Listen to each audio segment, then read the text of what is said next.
these are the respective lineups. Ukraine line up with Andriy Pyatov in goal. 5 Dynamo Kiev players in the starting 11. Husev, Mikulik, Kacheridi and Selin at the back. Then 3 in midfield, Yarmolenko, Timoshuk, who was so impressive in the Champions League final against Chelsea, and the exciting youngster Konoplyanka, with Nazarenko supporting Voronin, the former Liverpool striker, and Shevchenko. This is the first time that Ukraine have played in the European Championship as an independent state in the finals of the competition, but they were finalists in 1988 as part of the Soviet Union. As for Sweden, well, they include Sebastian Larsson of Sunderland and Martin Olsson of Blackburn. Andreas Isaksson is the goalkeeper. The defenders, Lustig of Celtic, Mellberg, the former Villa player, winning his 115th cap tonight, Granqvist and Martin Olsson. Then Larsson, Elm, Kallström and Toivonen, with Zlatan Ibrahimovic, the top scorer in Serie A last season, supporting Marcus Rosenberg. Jan Molby alongside us. Jan, it's a role that Ibrahimovic has embraced in the Swedish team, and it's certainly made them a better side. Yeah, absolutely, and of course teams are always about your better players, and it's about getting the best out of Ibrahimovic, and I think he connects with the coach. I think that's very, very important. He plays, as you rightly say, in a more withdrawn role, but he's took that on board. He's become more of a team player at international level. Of course he's going to be very, very important. The funny thing about Ukraine, no competitive match for a couple of years. In that spell, they failed to settle on a starting 11. It's been very, very difficult to find what is their way of playing. This team's looks to me like a counter-attacking team. Well, they've had 1 or 2 problems in the build-up. They lost their last 2 warm-up matches against Austria and Turkey. They've had a bout of food poisoning in the camp, and they've got a divide in the camp as well, apparently, between the Shakhtar Donetsk players and the Dynamo Kiev players. They were involved in a pretty feisty fixture in the Ukrainian league that's led to 1 or 2 problems. And they also suggest that the players from the west of Ukraine, the Russian-speaking players, have found it hard to get on with the players from the east of Ukraine, the Ukrainian-speaking players. So as far as Oleg Blokhin is concerned, it's not been straightforward getting ready for this tournament. And when you look around the arena, it's actually hard to decipher who's got the most fans in here, because we're told that 30,000 Swedes have converged on Kiev.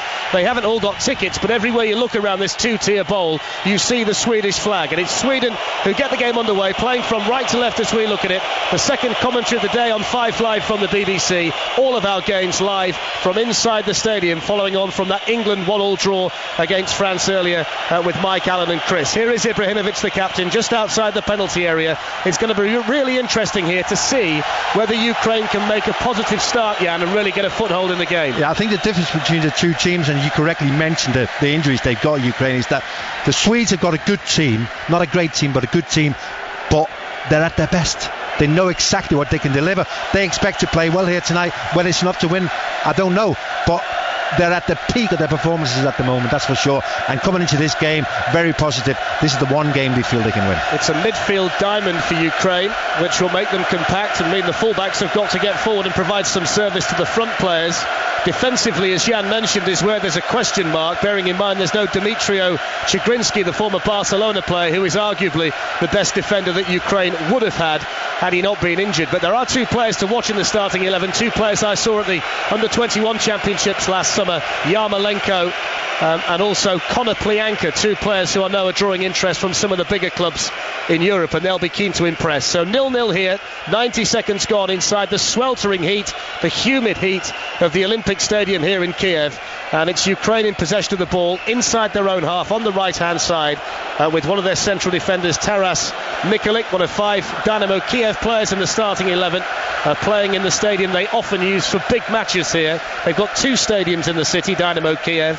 One is much smaller. That's where Manchester City played in the Europa League last season, but this is the stadium they use for the big matches, and it's been totally rebuilt as well for the European Championships. They usually have a running track in here, so there's a lot of distance between the fans behind the goals and the actual penalty area, but it's certainly not doing anything to dampen the enthusiasm or the noise. Timoshuk, with the blonde hair, who played centre-back in the Champions League final against Didier Drogba, and he plays it back into the back 4 where the foul is committed by Rosenberg, and it's a free kick on the left edge of the penalty area to Ukraine. Kacheridi was the player who was caught on the far side of the field. So Pyatov, the goalkeeper, is across to take it. There were 4 goalkeepers under consideration for the squad, and 3 of them, Jan, are injured, so Piatov has got the job by default, so to speak. Hit forward towards Shevchenko, header won in the air by Granqvist, who can play at right back, but he's preferred to Jonas Olsson, the West Bromwich Albion defender today. And then Ibrahimovic makes a challenge on the far side. The chase will come from Rosenberg, but it's tidied up by Kacheridi and played up towards the halfway line, where the challenge comes in on Voronin, the former Liverpool player playing for Dynamo Moscow these days. And the free kick for Ukraine is taken quickly out to this near side, the right-hand side, and Husev, the fullback. Now it's with the number 11, Yarmolenko, the youngster from Dynamo Kiev. Infield again to Voronin, who's not got the long hair anymore that we saw at Liverpool. 32, Shevchenko's 35, so lots of experience in this Ukraine side. And here is Voronin, right edge of the Sweden penalty area. 0-0 with 3.5 minutes gone on 5 Live. Ball rolled forward by Nazarenko, down the touchline towards Husev, and then back into the Ukraine midfield. And now Husev, the right back, has got the ball once more, right edge of the Sweden penalty area. Infield by Voronin to Yarmolenko. This is good possession early on by the co-hosts, and then it's with Selin on the far side, the left back, and then Konoplyanka can have his first darting run and hit a long-range shot wide of the right-hand post. Not the decisive attack it might have been, Jan, but most of the Ukrainian players had a touch, and that will just settle them down a little bit. Yeah, I think I'll be happy with the start. It's very much what we saw from Poland. They started well in their match, obviously driven on by a big crowd, and they'll hope to force Sweden back. Sweden, who now used to be a 4-4-2 straightforward, they now play a bit more varied with a 4-2-3-1 system. And the free roll certainly allows Ibrahimovic to pop up in 1 or 2 dangerous positions. They've got the ball, have Sweden, with the man I'm just talking about, Ibrahimovic, and now Kallström. A shot comes in by Kallström from a long way out. Piatov was just momentarily troubled by that, but the ball flashes high and flashes wide, and it's a goal kick away to our left-hand side for Ukraine. As Jan mentioned, they've changed the system under the new coach Erik Hamrén. They were very rigid, weren't they, under Lars Lagerback, and before that Tommy Soderberg. And he's an interesting character, the new Swedish coach. When he got the job, his quote was, "I want the Swedish team to play more like Winnie the Pooh and less like Eeyore." I'm not sure whether that got lost in translation, Jan, but they're certainly more attacking, aren't they, these days? Yeah, absolutely. And he wasn't scared either of giving the team, he says, my boys are ready, this is the starting 11, no secrets. Shevchenko's winning his 109th cap tonight for Ukraine, 35 these days, the former European Footballer of the Year. He's going to retire from tournament football, we think, after this, although he has left the door open. And it's going to be really interesting, Jan, to see if he's still got it at the very highest level, Andriy Shevchenko. Yeah, very much so. I mean, he's had a lot of back problems in the last couple of seasons, interrupted season again this year. It's a big ask, but you never know. Once a great player, has he got another tournament in him? We'll have to wait and see. It's yellow all around the Olympic Stadium. Ukraine in possession, centre of their own half, with Nazarenko with the bald head, and then out towards the left back, Selin. He's another one of the players who's come through the under-21s. There are quite a few in the squad. Ukraine are the only team in the tournament without a British-placed player in the 23. In fact, only Voronin and Timoshuk actually play their football outside of the domestic league. So they are players who know each other well, but there is this reputed divide among them, involving the players from Shakhtar Donetsk, the Ukrainian champions, and Dynamo Kiev, who finished second in the league. Here's Voronin just outside the penalty area. Ukraine have settled well. 6.5 minutes gone, 0-0. Timoshuk with the blonde hair. Out to Husev on the right, crossed into the centre. Shevchenko was the target. It's headed away by Lustig, the Celtic defender, and then played out towards the left-hand side. And Yevhen Konoplyanka of Dnipro, his manager, by the way, at club level, Juan de Ramos. Here is Konoplyanka into Voronin, back to Konoplyanka. Very good challenge on the edge of the 6-yard box by Melberg, who slid in to get the ball away and clear into the Ukrainian half. But Oleg Blokhin, Jan, is going to be happy with the way that his team have started this match, because they've been the better team early on. Yeah, very much so. I mean, we expected them to be technically very good, and they have been that. They're being allowed to show their skills. They're playing the ball around. Everybody's getting a touch, as you rightly say, creating 1 or 2 half chances. But a very good start for the host nation. Holds around 65,000 this stadium. There are 1 or 2 empty seats. Not too many, though. in the far right corner and the far left corner. Right at the front of the stand there are 1 or 2 empty yellow seats, but bearing in mind it's yellow all around the place, you can't really notice. So 0-0, 7.5 minutes gone on 5 Live from the BBC. Our coverage of Euro 2012 continues tomorrow, 5 o'clock your time. It's Greece against the Czech Republic, and then at 7:45 Poland against the Russia team, who were really impressive in their opening game of the tournament.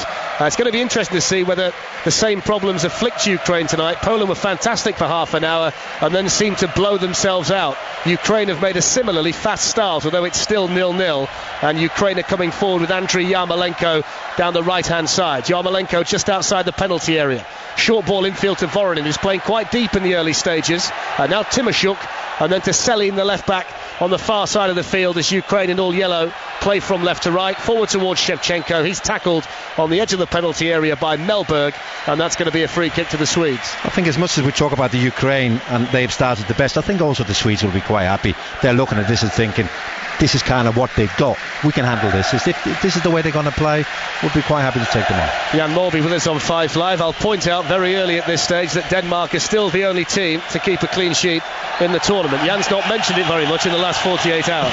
People keep telling me you build from the back, so don't concede. 0-0 here. Approaching 9 minutes played, and the ball is with Nazarenko, midway inside the Sweden half, and then Selin, and then back inside Ukrainian territory via Kacheridi to Taras Mikalik, and then the Dynamo Kiev defender can run forward and play the ball into the feet of Yarmolenko. He runs out of room, and it's going to be a throw-in on the left-hand side. It's noticeable that in front of the Swedish bench, Jan, there are 5 blue water bottles lined up right at the edge of the technical area, and I would think the amount of fluids the players take on board tonight is going to be key, because it's stifling inside the stadium, and the longer the night goes on, the more humid it seems to become. Yeah, absolutely, but the temperature doesn't seem to drop, does it? You know, it's as hot now as it was at 4 o'clock in the afternoon. Incredible. It certainly affected the England game. Yeah, you know, they were out on their feet, weren't they? Both sets of players by the end. That. Yeah. At half-time, by the way, in this game, you'll hear from the England coach Roy Hodgson, and Ian Dennis has been extremely busy in the tunnel. At full-time, you'll hear from Roy Hodgson again, the England captain Stephen Gerrard, Alex Oxlade-Chamberlain and Joe Hart. So lots of reaction to come on 5 Live before we finish. And from the dressing rooms, with Ian Dennis doing the work down there for us on 5 Live. Sweden have a free kick. It's midway inside the Ukraine half on the left-hand side, and one of the Premier League players in the Swedish starting lineup, Sebastian Larsson, is standing over the ball with that bright yellow number 7 on the back of his navy Sweden shirt, and he whips the ball into the danger area towards Ibrahimovic, who went down under Kacheridi's challenge on the edge of the penalty area, nothing doing. And with Ibrahimovic slowly picking himself up inside the Ukraine box, the host nation will come striding forward. It's a good run as well by the number 9, Husev, the left back, and the first yellow card has been shown to his opposite number, Kim Kallström of Sweden, who just tripped him as Husev was making a powerful run inside the Sweden half. That also reminds you of the Poland game, doesn't it? Early booking, harsh. It's the 4th tournament for the very experienced Kim Kallström, the Lyon player, and he's the first player yellow carded. It's quite an appropriate colour tonight, isn't it? Yellow. As far as the eye can see, yellow and blue, and I'm absolutely amazed at the number of Swedish flags all around the middle tier of this Olympic Stadium in Kiev. Still scoreless with 11 minutes gone. Long ball played forward by Nikolic out towards the left-hand side. It's comfortably chested back to the goalkeeper by the right back of Sweden, Mikael Lustig, who's only played 3 times for Celtic since joining him in January, although injury problems were the main reason, not that he wasn't being selected by Neil Lennon. Big kick forward by Isaacson, who when we had the 2 lineups for the anthems, he looks a dead ringer for the French coach Laurent Blanc, doesn't he, the former Manchester City player. I read somewhere the last time he actually played for Manchester City, Jan, was the last day of the season under Eriksson, when they let 8 goals in at Middlesbrough, so he's certainly come on since then. One of the better keepers in the tournament. Here's Nazarenko for Ukraine, out towards the left-hand side, and Conor Plianka just outside the penalty area, double covered on the edge of the box. Plays it back now to Voronin. Shevchenko hovering on the edge of the penalty area. Instead it goes wide to the right fullback Husev, who can come forward. Husev could have given the ball to Yarmolenko, but instead he went alone and settles for a throw-in level with the edge of the Sweden penalty area, which is taken quickly to Bayern Munich's Timoshuk, and then back to the halfway line, and Mikolic And Michalik back to his goalkeeper Piatov, who's only 5 feet 11. And when you look at the height in the Swedish team, that could potentially pose a problem, Jan, from set pieces. Yeah, we saw the excitement, didn't we, from the Swedes when they had the free kick. Larsen, we know him from Sunderland, we know what he can do from set pieces. 5 or 6 of the big Swedes up front, they're really looking forward to the set pieces. Here's Voronin. Voronin short to Timoshuk, who's the most capped Ukrainian of all time. Shevchenko is second on that list, although he, of course, is the man who's got most of the goals. He's the leading goal scorer in Ukrainian history. And at 35, with a Ballon d'Or to his name during his time at AC Milan, when he was arguably the most feared striker in all of European football, he's going to try and go back to the well one more time and be the inspiration for this Ukrainian nation. Not just the Ukrainian team, they've really bought into the tournament. Everywhere you go, you see Ukrainian flags hanging out of car windows, and everybody seems to have found a Ukrainian jersey from somewhere. In fact, the taxi driver who picked us up for the game today was wearing the full strip, wasn't he? Shirt, shorts and socks. So for a bloke of about 55, that wasn't the best of looks, was it, Jan? No, he wasn't, and he actually smelled like he'd had on for about a fortnight. I didn't like to say. You can't blame them. They've been really looking forward to it. I mean, you know, this is the last game, isn't it? They just couldn't wait. They wanted to get on with it. They made a good start. I just get the feeling there's going to be a long way to Sweden's goal. Sweden look very comfortable. They do. Keeping them about arm's length. Here's another free kick. Free kick on the left-hand side. This time Rasmus Elm is going to take it. It's a couple of yards in from the touchline. And Elm, the AZ Alkmaar midfield player, one of the highly rated prospects in European football, sends a high ball into the box towards Ibrahimovic. That's far too deep for the AC Milan striker. It comes off Ibrahimovic's head and spins out of play for a goal kick away to our left-hand side to Ukraine. He can play wide, can't he, Elm? But he's playing in a central position today for Sweden. And he's a big player for them, isn't he? Yeah, he's a versatile midfield player, naturally very, very gifted, strongly linked with Liverpool when Kenny Dalglish was still in charge.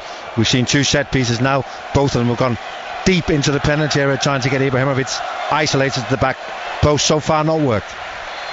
So far 0-0. One of the Swedish defenders, I think it's Granqvist, has gone down after a challenge involving Voronin midway inside the Sweden half. In fact, I think the free kick is actually going to go Ukraine's way. They wanted to take it quickly. The referee, by the way, is Mr. Kachir from Turkey, who, if you cast your minds back, is the referee who sent John Terry off in the Champions League semi-final against Barcelona, and he also sent Mario Balotelli off in a Europa League match against Dynamo Kiev the season before. So we should maybe keep an eye on the man who's not afraid to show a red card on the biggest of stages.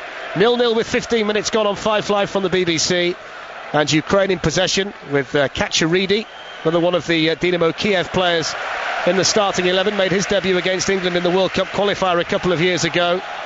1 or 2 problems off the field have blighted his career so far, but he's the man preferred tonight to partner Michalik at the centre of the Ukraine defence in the absence of the very experienced and impressive Chigrinsky, who'll miss the entire tournament.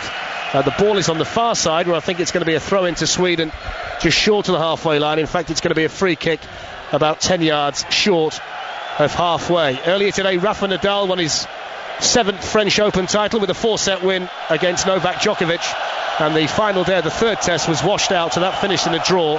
England beating the West Indies by 2-0 in that best of 3 series. Free kick taken by Sweden, flicked on the edge of the penalty area by Toivonen, and now picked up left side by Ibrahimovic, who showed a bit too much of the ball to Husev. Ibrahimovic, though, big and strong, and dinks one into the middle, fisted away by the goalkeeper, almost fell inside the penalty area for Rosenberg, and it's hooked away by the Ukraine defence towards the halfway line. The first moment of panic, and the goalkeeper there, Jan, didn't deal particularly well, did he, with the cross into the penalty area? No, but it was that man, wasn't it, Ibrahimovic? He looked like he'd lost the ball twice, but his physical strength gets the ball back, and it's a peach of a cross. Correctly, Keeper should have done better. He could have held that last and almost got Sweden's first chance. Rosenberg runs down the left-hand side, slides to try and keep the ball in play, but he can't do it. I think the ball actually had crossed the line anyway, and it's going to be a throw-in to the Ukrainians midway inside their own half on the right-hand side. These have to be the biggest technical areas I've ever seen. They're almost as big as a 5-a-side pitch, Jan. If you sit on the bench, you're about 30 yards from the touchline. Well, what obviously has happened here is there's a running track, isn't there? That's been covered, hence the reason. But the size of the areas. Yep. being the host nation in this particular tournament hasn't necessarily guaranteed success. In all of the runnings of the European Championships, the host nation has won it 3 times. The French were the last to do it back in 1984, and when you look at the strength of the competition this time, with the teams we expected to do well, the likes of Holland and Germany and Spain and Italy and the dark horses like France, and then of course you get the performances by the Russians and the Danes in the opening game. It's going to be very, very difficult for Poland or Ukraine to make an impact. I was a bit surprised as well, Jan, when you told me that this is going to be Sweden's base right the way through the group stage and not Ukraine. Yeah. You would expect Ukraine to play at the Olympic Stadium in the capital city, wouldn't you? You would have thought so, wouldn't you? But they've got the next 2 games in Donetsk. Hence why we've got 30,000 Swedes in Kiev. Here's Toivonen, the impressive youngster from PSV Eindhoven, left side. Whipped in by Olsen into the centre. Only Sebastian Larsson in the penalty area who can't get on the ball. And it rolls out of play on the far side in the left-back position for a Ukrainian throw. 18 minutes gone, 0-0, and so far so good for the hosts. Yeah, you have to say, I think they'd be quite pleased. The Ukraine, we briefly spoke about their last 2 friendlies. They haven't been particularly good, especially against Turkey. Totally outplayed, so they'll be happy with this start. Here's Ibrahimovic on the right edge of the penalty area. Lots of danger whenever he gets on the ball. The top scorer in Serie A last season. I think Jan was telling me over lunch, it's the first time in 8 years or so he's not won the league title with the club he's playing for. Which is incredible, isn't he? I mean, on top of that, he has 9 domestic titles. I know a lot of people are still putting a question mark next to him, but I think he's a fine player. And they're certainly enjoying themselves in the stadium. We've got the Mexican wave sweeping around, which is always great to see, isn't it? We've got an injured player down on the far side, and I'm just trying to see which of the Ukrainian players it is. I think it's Kacharidis, isn't it, the central defender, who was just caught, I think, by his own teammate Yarmolenko, who slid in to try and win the ball back. So he's just being looked at by the medical team on the far side. If you missed it earlier, where were you? England 1, France 1. England in front through Jolyon Lescott. Equalised before half-time by Samir Nasri. And despite lots of possession, almost blanket possession in the second half by the French, England held on to register a point in their first game. Tomorrow, 5 o'clock, Greece against the Czech Republic, and 7:45, Poland against Russia, as the ball is tossed into the Ukraine penalty area and cleared away by the defenders. I'm not sure Shevchenko's touched the ball as yet. 19 and a half minutes gone. And here come Ukraine running forward down the right-hand side with Yarmolenko. Yarmolenko then loses possession, played forward to Ibrahimovic. Ibrahimovic holds off Timoshuk and sets off towards the penalty area. No support, so he holds it up well and then plays it to Kallström. Crossed in towards Rosenberg. The flag's up on the far side. It was a really good weighted pass into the penalty area by Kallström, but Rosenberg had just started too soon. Jan Molby. Well, it was the ability, wasn't it, to break very quick. Ibrahimovic on his own, 5 Ukrainians around him. He keeps the ball, waits for Kallström. Kallström plays a beautiful weighted pass. Rosenberg had just strayed half a yard offside. Can report that Shevchenko's now had a touch of the ball. It was to concede a throw-in on the left-hand side. Got the challenge in on Blackburn's Martin Olsen. And it's going to be a throw to Sweden midway inside their own half on the left-hand side as Olsen just pinches a few yards, walking up towards halfway. One of those blue bottles has fallen over in front of Erik Hamrén, the Swedish coach. And Ibrahimovic appeared to be pulled over by Timoshuk. But the Turkish referee was in a good position, says play on. And Nazarenko can come forward into the Swedish half for Ukraine. Husev to Yarmolenko, and then Husev to Nazarenko. Out to the right-hand touchline, and Yarmolenko again, who then switches play to his Dynamo Kiev teammate on the far side, then forward towards Konoplyanka. Konoplyanka midway inside Swedish territory, faced by Granqvist and Svensson. Played forward by Voronin. That's a good ball to Husev, right edge of the penalty area. They're queuing up in the centre. It's crossed in towards Shevchenko and flicked away. Timoshuk will arrive and try and win it back, but Sebastian Larsson can run forward, and just for a moment now it's 3-on-3. Sweden inside the centre circle with their captain Ibrahimovic to Svensson on the far side. Lustig has made the overlapping run, and Larsson can't find him with the pass, and it's out for a throw to Ukraine. But for the first time there, Jan, there were lots of yellow Ukrainian shirts in the Swedish penalty area. Yeah, there was, and it was a decent enough cross, but you always feel from that kind of service the Swedes are going to win the majority of those headers. Offside flag up against Shevchenko. I think it was only the 5 yards, despite the protestations of Kiev's favourite son. And the free kick taken short by Mellberg. who's playing in his 5th tournament, and he's not missed a minute of any tournament match that he's played, the former Aston Villa defender. It has confirmed he's going to retire from international football at the age of 34 after the finals. Solid and uncomplicated. Absolutely. That's been his career. Yeah. Very, very reliable at this level. Throw to Sweden on the far side. Elm is just drying the ball on his navy blue Sweden jersey. Ibrahimovic is the obvious target on the edge of the penalty area, headed away by Kacheridi, and a lovely chested ball by Yarmolenko, which can set Voronin away. Now Shevchenko plays the ball infield and back to Shevchenko, who's onside. Shevchenko, tight angle, drags it across the face of goal. What a chance for the captain of Ukraine to make it 1-0, and he holds his head in his hands. Andriy Shevchenko a decade ago would have buried it, Jan Molby. I think he knows, doesn't he? He knows that was his moment. The Swedes have been caught a little bit. They thought he was an offside. It wasn't. Shevchenko is away, and he's got time and space, and really he has to do better from that angle. He has to hit the target.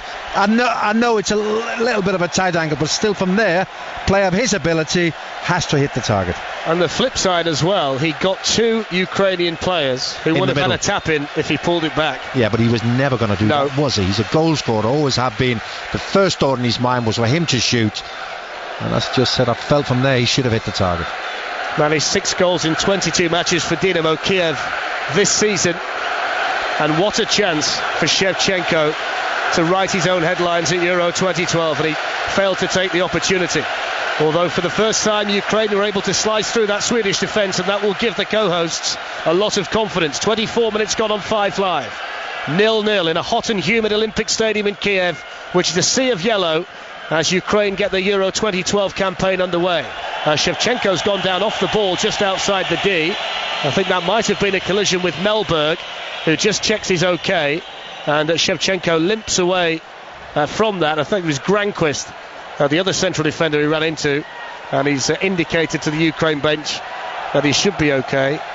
Yeah, he's not making a big deal out of that. As you rightly said, I think it was a collision. Might just have felt the knee of Granqvist. Oleg Blokhin is back in charge of Ukraine these days. He was the coach when they reached the quarter-finals of the World Cup in 2006. He was a pretty renowned goal scorer at international level as well for the Soviet Union as a player, and he's had to knit this squad together, one that's been beset by internal problems. He's the 4th Ukrainian coach in the last couple of years, but he's the man for the big occasion, and he's the person they wanted to lead them in this very important tournament for them as a nation. Selin in possession on the left-hand side. 25 minutes gone, 0-0. Now it's with Konoplyanka, who exchanges passes with Yarmolenko, and then Selin gives it to Yarmolenko again on the left-hand side. Now back to Nazarenko, forward towards the runner. Voronin inside the box, who couldn't quite get there.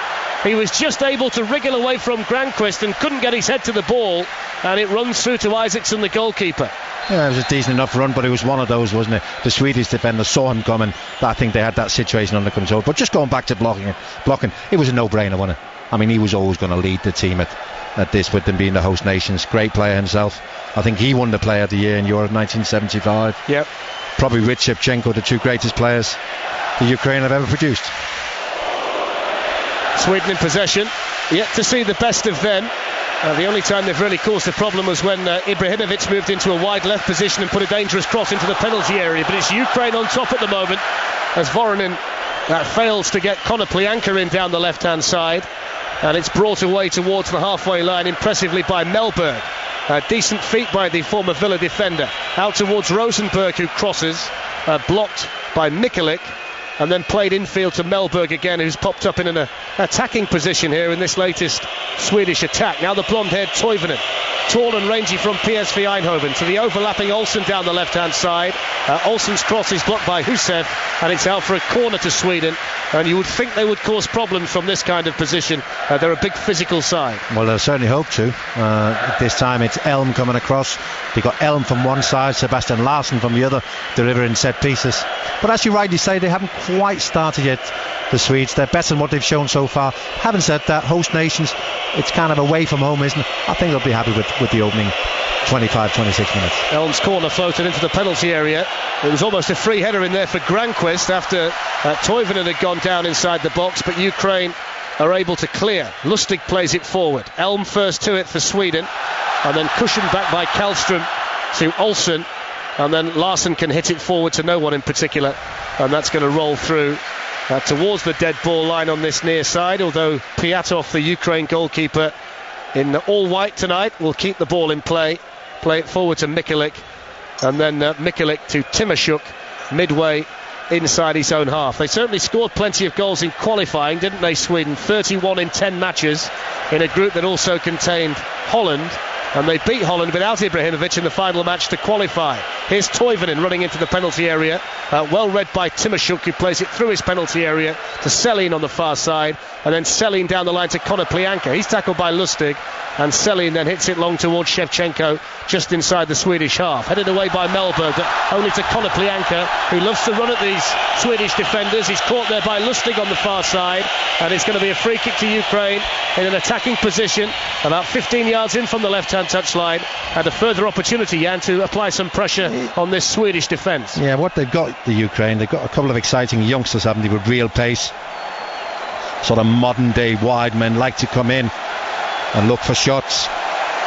This is an opportunity, but again, you look and you think that Swedish defence from set pieces, it's not going to be easy to break them. Nazarenko is going to deliver this free kick with his right foot into the penalty area, so it should bend in towards Isaacson's goal. It's in by Nazarenko, and it's straight at the goalkeeper.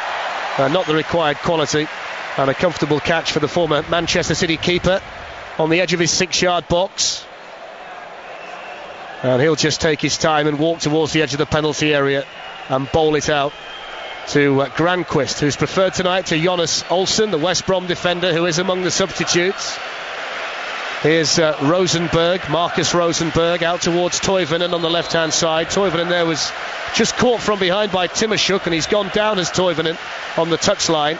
And I think it's going to be a free kick to Sweden about 15 yards inside the Ukraine half on the left-hand side. Martin Olsen's made a run at the touchline. Kallström plays the ball up there, and Olsen keeps it in play, drills in the cross, blocked by Mikulik, and out for a throw, level with the edge of the Ukraine penalty area on the left-hand side. When you look at the players, they're sweating profusely already in these extremely hot conditions. Half an hour gone, 0-0. Ibrahimovic tries the shot, and I think it's fair to say it's not his best. It's actually gone out for a throw-in 5 yards away from the corner flag on the opposite side of the field. No, I mean, he struggled to get into the match, but the couple of times we've seen him in action, he's looked the class act that he is. Just going back to Rosenberg, who's playing as a lone striker. He's of course playing because Elmander is not 100% fit. He fractured his foot about a month ago. He trained on Friday, I think, for the first time, but they felt this game was a little bit too early for him. But I'm sure he'll play the next couple of group games. Rosenberg plays his club football these days for Werder Bremen in the Bundesliga, and he's the player that they're trying to find with this first ball into the penalty area. Toivonen to Rosenberg with a snapshot on the turn, and that's saved at the second attempt by Piatov. It was a smart turn by Rosenberg, but the angle was always against him. Yeah, just a little bit. I mean, it's what you want a striker to do, isn't it? First thought, where's the goal? Have a shot on the turn. Never really jumped the goalkeeper. I noticed, Jan, that pink boots are the order of the day at Euro 2012, yeah? The majority have got a bit of pink on the boots. Yeah. You look at pink and blue. Yeah. There's all sorts going on. Yeah. I think there's slightly more pink than any other one. Headed away by Granqvist and then controlled by Martin Olsen. Just outside his own penalty area. Poor ball forward, though, by the Blackburn defender. And it's out for a throw-in on the halfway line to Ukraine, who have had the best chance of this match. Squandered by Shevchenko. Tight angle, but he was in on goal.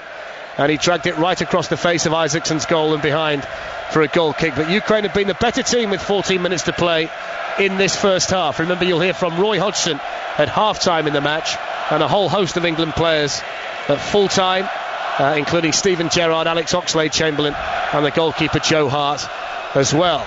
Greece against the Czech Republic tomorrow, Poland against Russia after that, as we move to 20 past 10 here local time in Kiev, with a score of Ukraine 0, Sweden 0 on 5 Live from the BBC. Nazarenko in possession, all yellow for Ukraine, playing from left to right in this first half against the blue shirts of Sweden. Nazarenko plays it forward towards Konoplyanka, intercepted over there on the far side by Lustig, and then cleared away back into the Ukraine half, where for the umpteenth time they failed to find Ibrahimovic, who looks pretty isolated at the moment. Yeah, he does, yeah. I mean, they lack a little bit when they can't get the ball to him. You know, the rest of their midfield players haven't really got into the game. Husev drives forward down the right-hand side, but runs into Olsen. midway inside Swedish territory. Then Voronin wins it back, and now running forward comes Yarmolenko, but the referee has spotted a foul, and he's going to pull this latest Ukraine attack back and award Sweden a free kick. Yeah, eventually he blows his whistle. I didn't feel it was a free kick. It was Martin Olsson again, been caught a couple of times. Erik Hamrén, the coach of Sweden, Jan, must be absolutely red hot. He's got a waistcoat on, a shirt and tie, and a jacket on top of that. Very much Swedish. It's a trendy country. Well, it's too hot for a waistcoat. It's too hot for a jacket. Well, if you're trendy. They're only idiots in the commentary team who've brought a jacket with them, me included, for tonight. He's looking better than Oleg, isn't he? He is, yeah. He looks a lot smarter. But absolutely. Oleg's got the polo shirt on with the short sleeves. And he's certainly built to last. I'm pretty sure that Hamrén will get rid of the jacket, or at least the waistcoat. They take fashion very serious. They do. I think it's the only team we've seen arrive at the stadium as well in suits, isn't it? Yes. All the Swedes. Yes. Swedish fans everywhere you look in Kiev. The fan zone yesterday was full of Swedish supporters in yellow Sweden shirts. And they're on the attack down the right-hand side are Sweden, 0-0. Elm spreads the ball out to the left-hand side to Ibrahimovic, who can't keep the ball in play. The bounce of it just took it out of play.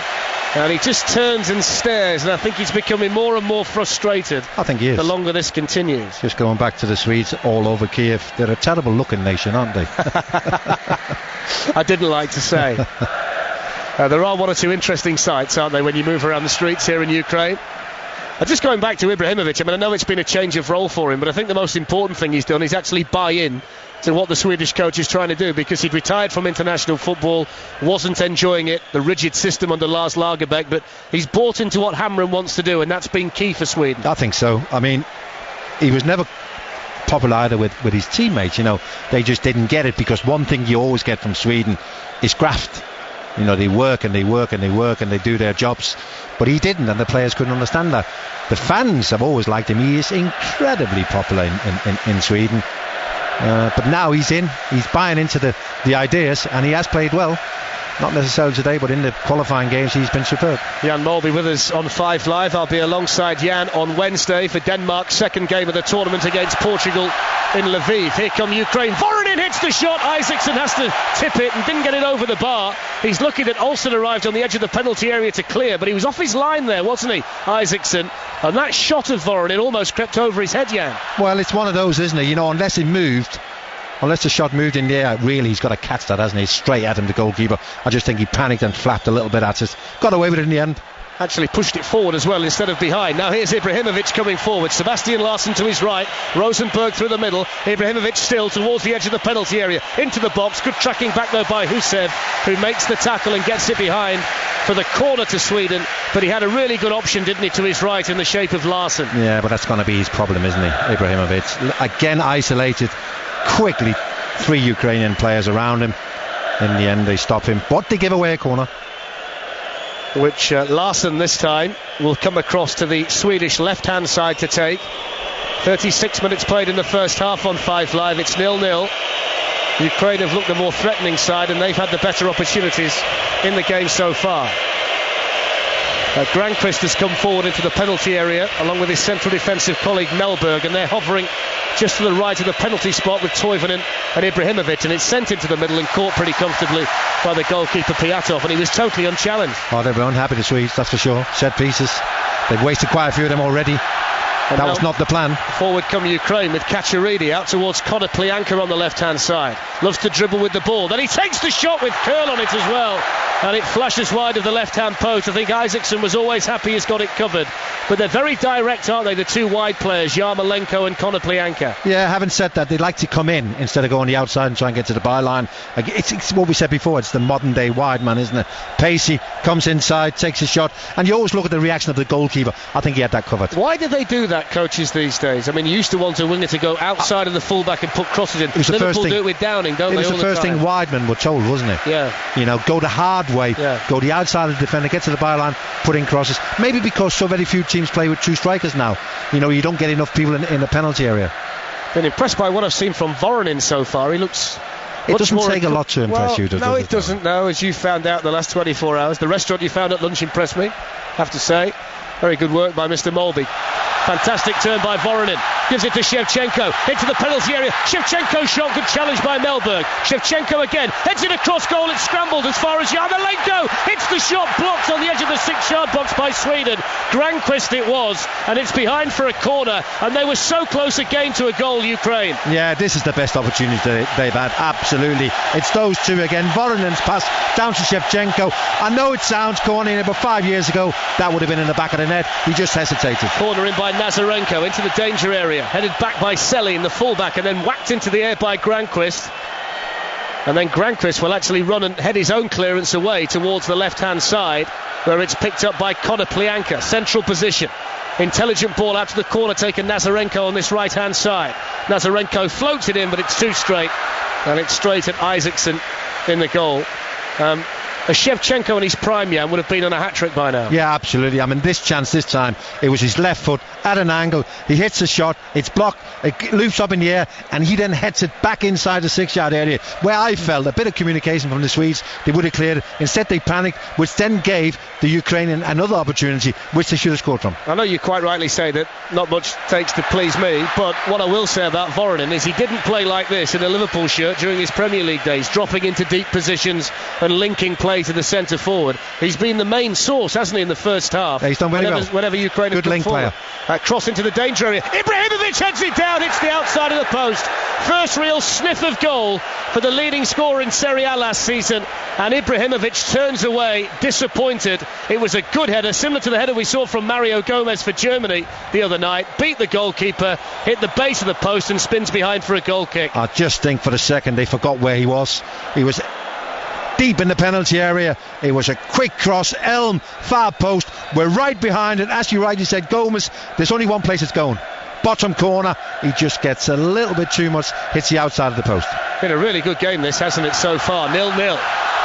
It's a good 0-0. Here's Yarmolenko, right edge of the penalty area. Ukraine are looking for goals. They might have had two in this first half.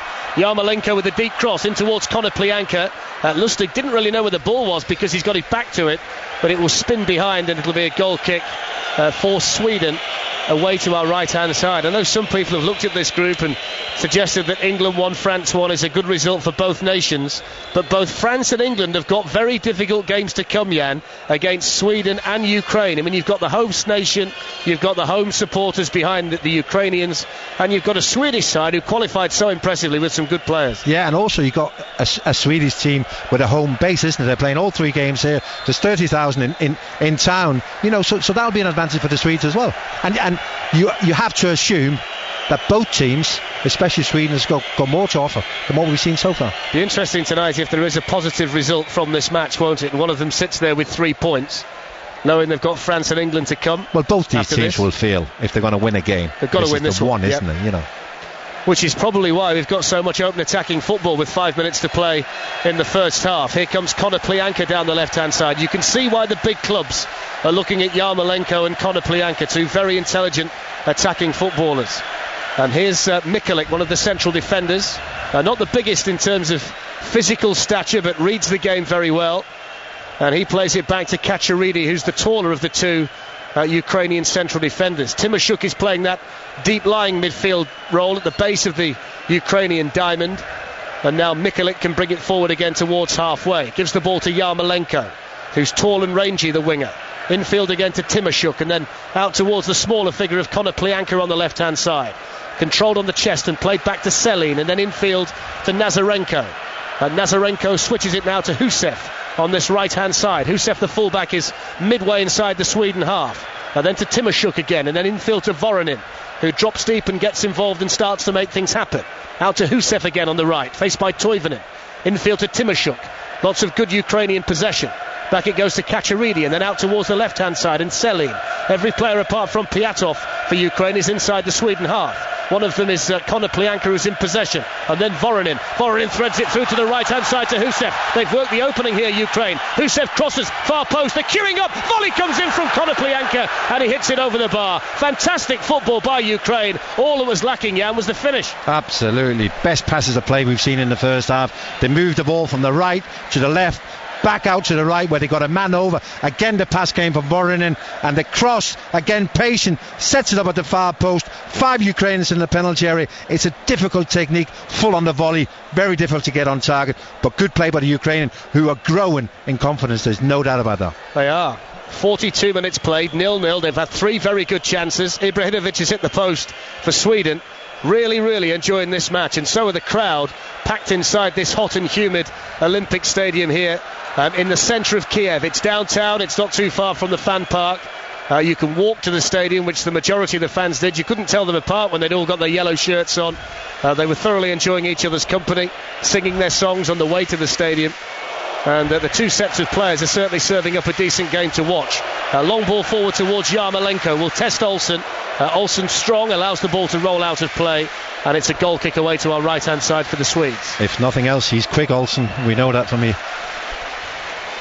him playing for Blackburn. Very quick, does well there defending. I didn't realise he was the brother-in-law of the Dallas Mavericks basketball player Dirk Nowitzki, who's one of the biggest names in the NBA. Martin Olsen. Can't believe he is. Can't believe he didn't know that. We've got the magic Bible, Jan, that you've not got yet, but mine tells me that Dirk Nowitzki is his brother-in-law. Can you imagine once I get that, what I'll know then? Unbelievable. Unbelievable. You held mine for 5 minutes and it's made you a different man. Unbelievable. He couldn't believe the information that was flowing out of the book.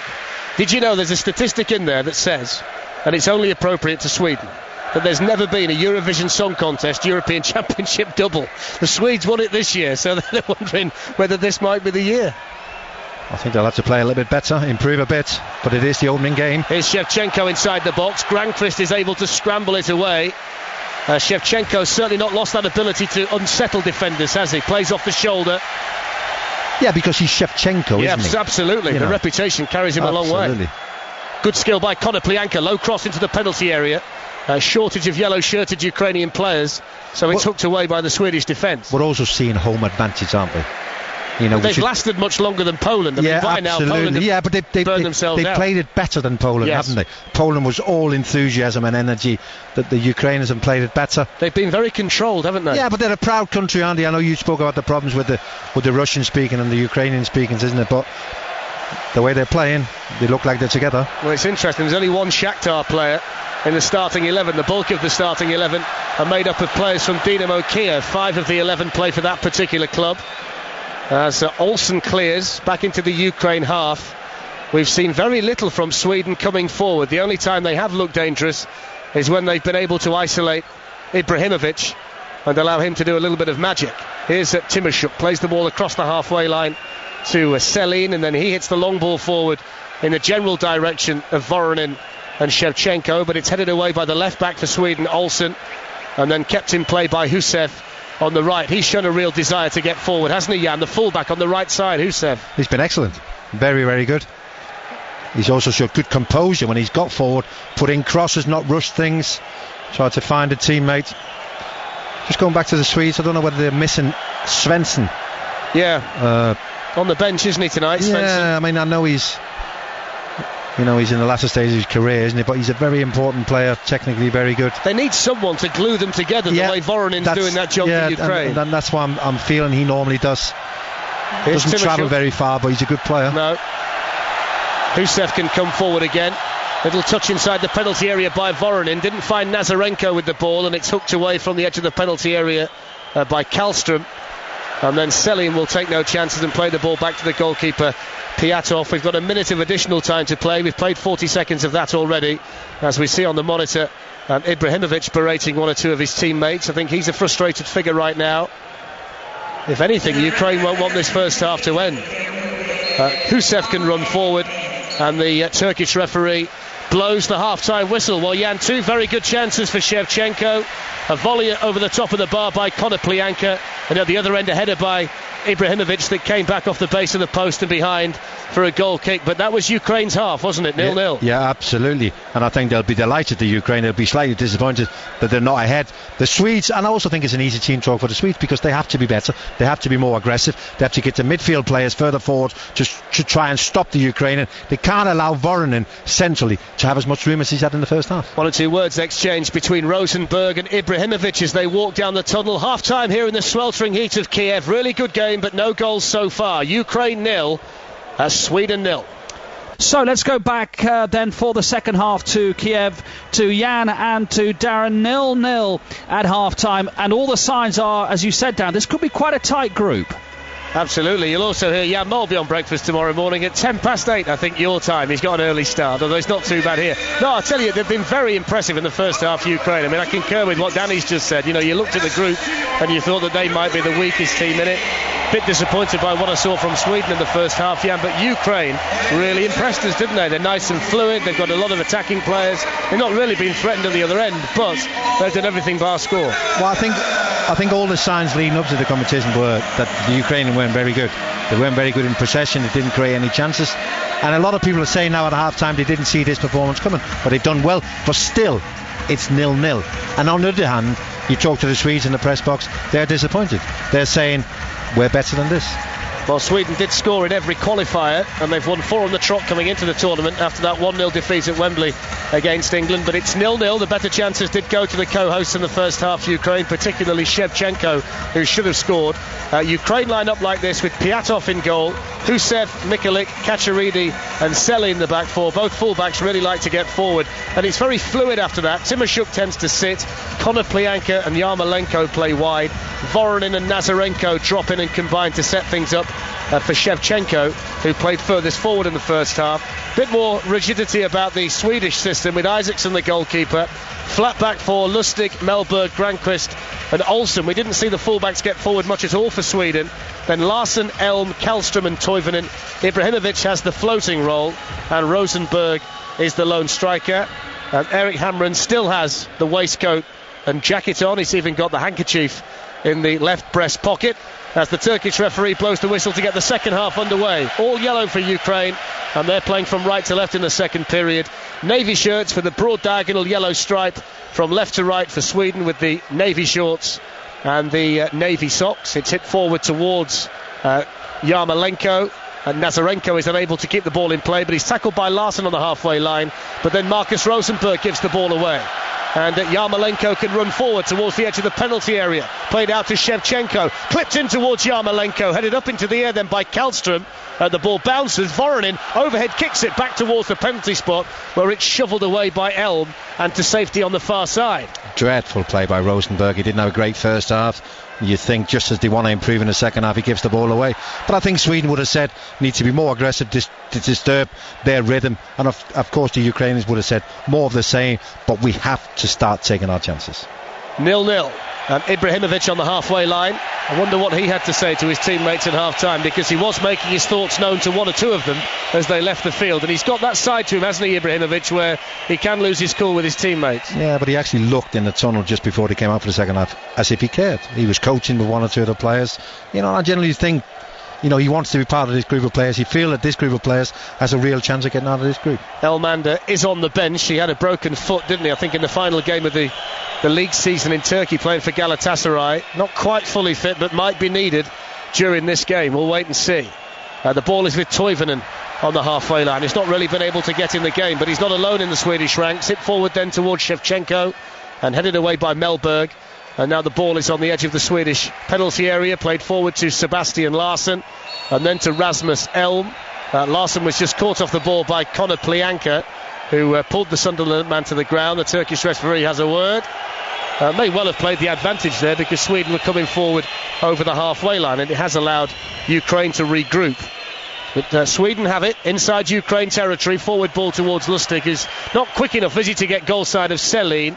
Across comes Kacheridi to make the challenge, and between them Selin and Kacheridi can play the ball away to Konoplyanka, who's then fouled by Larsson, and now it's going to be a free kick in the left back position to Ukraine, who certainly don't lack for confidence in this match. 0-0. No, they don't, but a lot of energy in the Swedish team, but they just lack. We spoke about it towards the end of the first half, the lack of playmaker. Svensson's on the bench, been really disappointed. You mentioned Toivonen.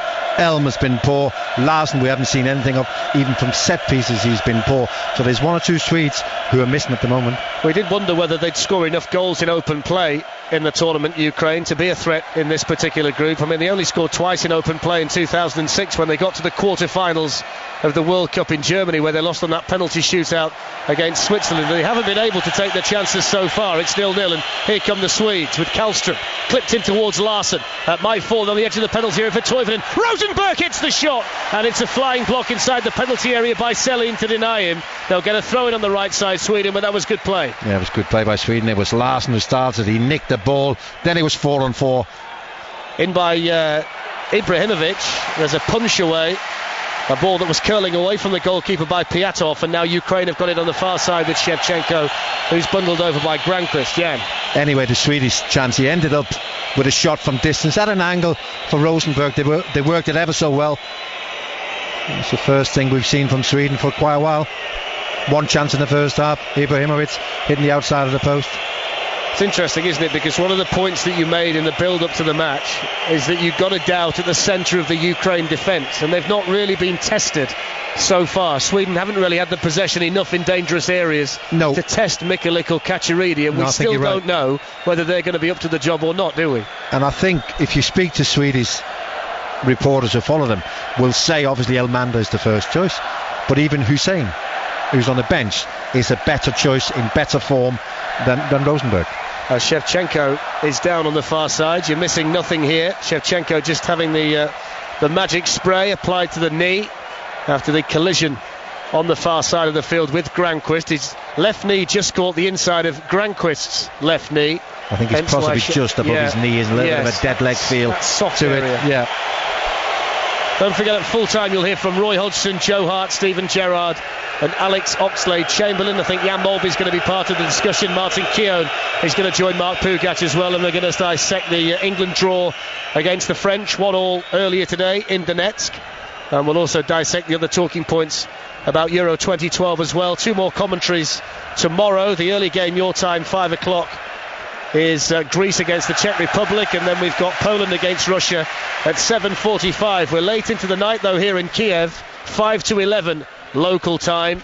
There's much more content as well from Euro 2012 during the breakfast show with Nicky Campbell from 6 o'clock tomorrow as well, including Danny Mills and Jan Molby alongside me here in Kiev. 0-0 in the second half here in the Olympic Stadium. Ukraine in all yellow, playing from right to left and building another attack with the impressive left fullback Selin. A diagonal ball to the far side towards Yarmolenko, who jumps around and skips all over the place in disgust at the lack of a quality ball from Selin. It's out for a throw to the Swedes, and now Ibrahimovic, who's gone a little bit deeper to start this next Swedish attack. He then plays it short to Elm and then out towards the near side towards Lustig, who's beaten in the air by Selin, who landed awkwardly on his left ankle, and I think he might need some treatment. They're going to play on though, Sweden, with Larsson.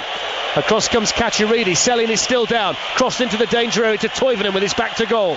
Forced wide by the Ukrainian defenders. Larsson crosses once more. Flicked away by Yarmolenko, but not very far. Into Ibrahimovic, who scores! Ibrahimovic scores from close range. It's his first goal of the tournament. It's controversial with the Ukrainian player down injured, but Ibrahimovic didn't wait for a second chance. Soft finish from the edge of the 6-yard box, and for all the Ukrainian possession, Sweden have the lead. Ukraine 0, Sweden 1, and it's their talisman, Zlatan Ibrahimovic, with a goal. Yeah, of course it is, and you just sensed it, didn't you? They just started a little bit better in the second half, the Swedes. Pushed everybody 15 yards further up. They kept the pressure on. The Swedish fans are going berserk. I think there's at least 25,000 of them in here, but it's a great goal for Ibrahimovic. It's a cross back into the penalty area. First is Larsson's ball, deep, heads it away. Kallström back in. Ibrahimovic side foots it into an empty net. Controversy, of course, but the referee has to whistle. If he wants to stop the match, he stops it. Sweden played on 1-0. I agree, but that won't stop the protests at full time from the Ukraine players, because and to be fair, the Ukrainian player looks like he's in some trouble. Yeah. But he gets himself in the right position, Ibrahimovic. It's a low cross, opens up his body, side foots it into an empty net. 1-0 Sweden. Ibrahimovic got 5 goals in the qualifiers. He's now got 32 in his international career for Sweden, 28 in Serie A this season, where he was the top scorer for AC Milan. And when you need a goal, you need your big player to provide it. And despite the fact Sweden haven't played well, they lead here in Kiev in their opening game. Yarmolenko crosses from the far side, and Isaacson is just able to clutch that in front of Voronin. They've got to see if they can regroup and if they've got the character now, Jan, to stay in the game. It starts with a cross into the penalty area. Toivonen is in the box for the first time in the match. He keeps hold of the ball, plays it back out to Larsen, crosses it deep. Ukraine tried to clear it. Who's in the box? Again, for the first time in the match, Kallstrom gets hold of the ball, keeps the pressure on, low ball into the box where Ibrahimovic is, and we haven't seen him in the box either. And again, Jan, it's the first time that Michalik and Kacheridi have been tested, and they allowed Ibrahimovic with a pretty soft finish from 6 yards out. I think the first thing they allow is Toivonen. I think they should have stopped him. He starts it all. They should have dealt better with him, but it's a question, isn't it? Where were they? I suppose that's the difficulty in picking up Ibrahimovic in this floating role. He's not playing as an out-and-out striker these days, the furthest man forward for Sweden, and he can sometimes time his runs. Now you just wonder whether Ukraine might lose a bit of impetus by conceding that goal, because Sweden are coming forward again with the goal scorer Ibrahimovic. Midway inside the Ukraine half on this near side, tackled by the Tigerish Conor Plianka, and then played back towards the halfway line, and Elm, and then back into the Sweden half, and Mellberg, and now Granqvist, who can just stab it forward towards Kallstrom and then to Olsen. You would feel that the Swedish experience might start to tell now they've got their noses in front. Toivonen from PSV Eindhoven hit forward then towards Rosenberg, partially cleared by Ukraine, and now they'll get the ball back under control and can regather their thoughts with the experienced Timoshuk on the halfway line, but he gives it away. Back to Sweden. The game has completely changed, hasn't it? It has completely changed. Completely, as it often does, Jan. I mean, yeah, but even before the goal, you sensed that Sweden were just a little bit more aggressive than what they were in the first half. Here comes Husev raiding forward from right back, out to Yarmolenko, right edge of the Sweden penalty area, crossed in, and there's the equaliser, and it's Andriy Shevchenko, the darling of Kiev, with a goal in the Olympic Stadium, and the co-hosts are back on terms. Shevchenko, it had to be. Ukraine won, Sweden won. There's the response. Absolutely fantastic. I mean, if you look at the opportunities they had in the first half, where at times they had 4 and 5 men in the penalty box waiting for crosses. This time there's only Shevchenko in there. Sweden would be disappointed. He's the smallest man on the pitch. He rises above the defender. It's a perfect cross. Bang! Keeper has no chance. 1-1. Game on. Well, what did I say? When you need a goal, you need your big player to provide it. Ibrahimovic did it for Sweden. Andriy Shevchenko with his 47th international goal. The former Ballon d'Or winner missed a couple in the first half, but he was deadly with that header, and what a game we've got now. 7 outfield players from Sweden in the box, plus the goalkeeper, and only Shevchenko. But the cross was perfect. He had to be aggressive. He gets there just before Mellberg. Fantastic response from the co-host, and the noise inside the stadium has now gone up significantly. We've got quite a game on our hands here on Five Live from the BBC. 55 minutes gone. Ukraine won, Sweden won. Jan Molvik. I think if it had gone 10 minutes with Sweden leading 1-0, it might have been the end of the Ukraine. This is the perfect response. Listen to the noise inside the stadium now. Now we can tell where the Ukraine supporters are and where the Sweden supporters are, because the Ukraine fans are standing up, waving their scarves, jumping up and down, and trying to urge their nation forward. And they're going to try and come again with Selin. Long ball towards the goal scorer Shevchenko, and headed back to the goalkeeper by Lustig, the right back for Sweden, who then receives the pass from his goalkeeper Isaacson. And he can have a look forward down the right side for the Swedes. Hit long towards Rosenberg. I wonder whether it's in Hamren's mind to make a change up front, because Rosenberg's been on the periphery of this game right the way through, and doesn't look that quick, he doesn't look that sharp, he doesn't look that interested, Jan, to be honest. His body language isn't great. I think what Hamren is thinking right now, the start of the second half, when we've been at it, we've been better than the Ukraine. We need to get back to that. If that means making a change or two, I think that's what he'll do. Elmander has been injured, but he's a naturally fit guy, isn't he? He is. I think it's only a matter of time. Ukraine won, Sweden won. There are Swedish substitutes warming up down below us.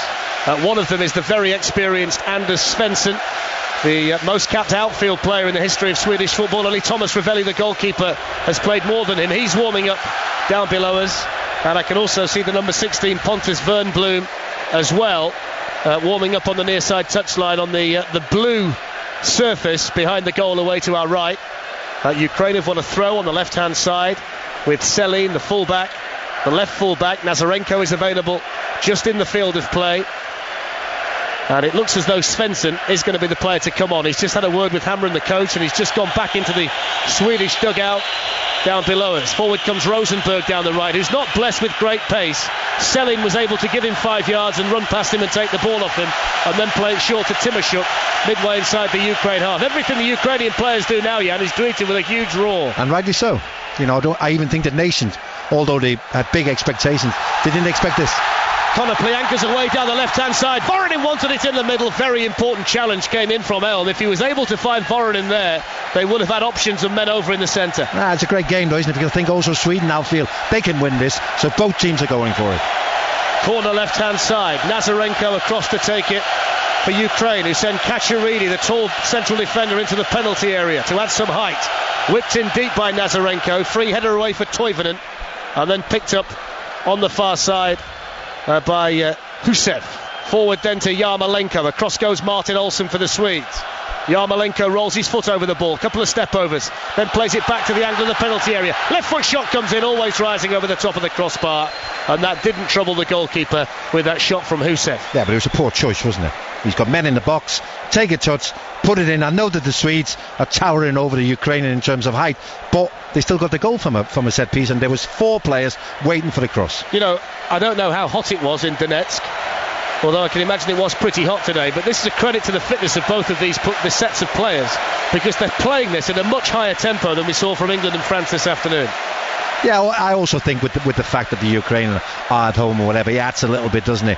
And you do tend to run that a little bit more. But also credit to Sweden, especially in the second half. They've been at it a lot more energy than what we saw in the first half.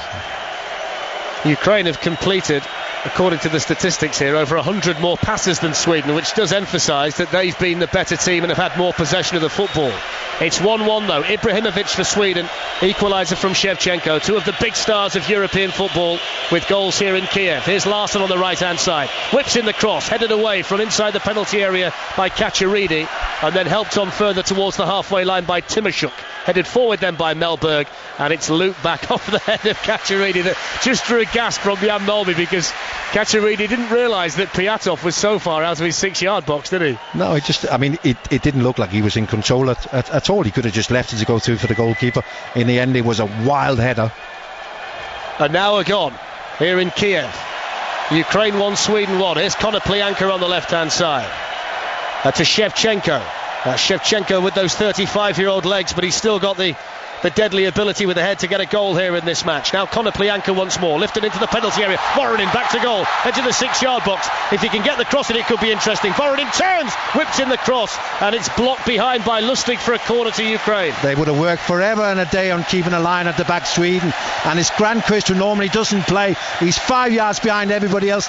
That allows Voronin to run deep and almost create a chance. Poor play defensively by Sweden. Corner to Ukraine, who certainly haven't been fazed by conceding the goal. They got the equaliser within 4 minutes, and now they're taking the game to Sweden again, who are going to send on Anders Svensson when they next get the opportunity. Corner for Ukraine in the meantime on the left-hand side. Lots of yellow shirts in the centre. Delivered by Konoplyanka and headed in again by Shevchenko. He's got 2 headers in the second half, and the Olympic Stadium has just erupted. Ukraine's favourite son with 2 second-half goals. It's Ukraine 2, Sweden 1, and it's Andriy Shevchenko's day. Absolutely incredible. It's a similar goal as the first one. He attacks the space, hoping the ball is going to arrive. This time he arrives again. He just has a little flick of the head into the near post. 3 or 4 Swedish players completely asleep. They'll be absolutely devastated. They've gone from being 1-0 up to being 2-1 down. Credit to the Ukrainians. They've kept coming. Disappointment in the first half. Disappointment going behind. But they've responded in the best fashion they possibly could. And he looks possibly like it's Ibrahimovic who's allowed Shevchenko to run off him. Astonishing. What a story. 35 years of age. People wondered whether he could still score goals at this kind of level. Well, he's answered the question emphatically. He might be struggling with his feet, but there's no problem with his head. 2 for Shevchenko. And from being a goal behind after 51 minutes, with 18 minutes to go, Ukraine leads Sweden by 2-1. They've made a change as well. Svensson is on, and Toivonen is the player who's been taken off by Eric Hamren, the Sweden coach. What a story here, Jan Molden. Yeah, absolutely incredible. I mean, he could have had a couple in the first half, Shevchenko.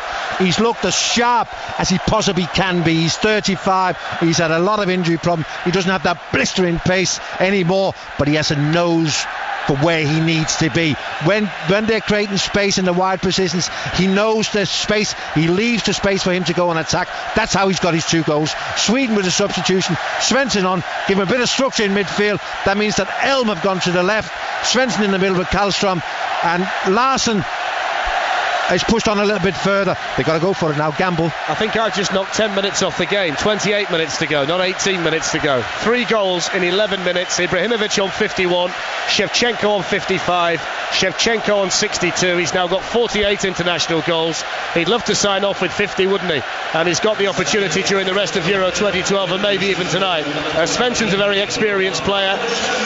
4 years at Southampton. He played in the 2003 FA Cup final. He's 35 as well. And Svensson is on to win his 128th cap as an outfield player for Sweden. But they've got to deal with this yellow tide that keeps sweeping over them here inside the Olympic Stadium, roared on by this capacity crowd, willed on by a nation. Ukraine have showed tremendous character as well as ability to lead this game with 19 minutes gone in the second half on 5 Live. Sweden will have to regroup.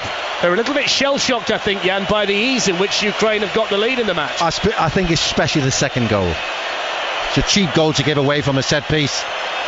Ibrahimovic has gone down on the edge of the penalty area. Cacciarini made the challenge, and they're still battling for the ball, both of them. Cacciarini has then gone over, and I think the linesman right by the corner flag has signalled that there was a foul by Zlatan Ibrahimovic, and I think it's going to be a free kick right on the byline for Ukraine. It's important they don't let their heads run away with themselves, Sweden, because they are frustrated by what they've seen. But they were 2 deadly finishes, weren't they, Jan? I mean, he's 35, and when he was at Chelsea, he looked finished, didn't he, Shevchenko, to all intents and purposes? And I believe he's played like that for the Ukraine over the last 2 years, as if he was a broken man. He didn't have what he used to, and I think it's very difficult to continue to play if he'd been one of the greatest, and certainly the greatest probably in Ukrainian history. It's hard to keep going when you can't reach the levels. But I mean, you couldn't have written the script, could you? 1-0 down, no. Going absolutely nowhere. Said to Jan earlier in the taxi on the way to the ground, I wonder what it's like to be Andriy Shevchenko in Kiev. Well, I wonder what it's going to be like to be Shevchenko in Kiev tonight if the hosts win the game. Timoshuk has been fouled, and he's in a bit of pain inside the centre circle. I think he just either rolled his ankle or caught his knee. Looks like the right ankle for Timoshuk, who's been one of the unsung heroes, hasn't he, in the Ukraine team. He's played at the back of that diamond and just shored things up in front of the back 4. Again, I mean, he's reliable, isn't he? You know exactly what he brings every time he plays. He's not one of those players who goes and wins you games and scores great goals, but he's very reliable, knows the game, keeps a nice balance to it all. You couldn't see this coming, could you? No. I mean, we were slightly surprised when Denmark beat Holland. I mean, I'm not being disrespectful to your nation, but that was a surprise result. We weren't all, but somewhere, yes. But when you look at the form that Ukraine have been in coming into the tournament, they lost 3-2 against Austria. They were beaten handily 2-0 by watched Turkey. That game. They were dreadful. They had nothing, did they? And they summoned up a performance from somewhere. But the funny thing was, Sweden scored 1-0.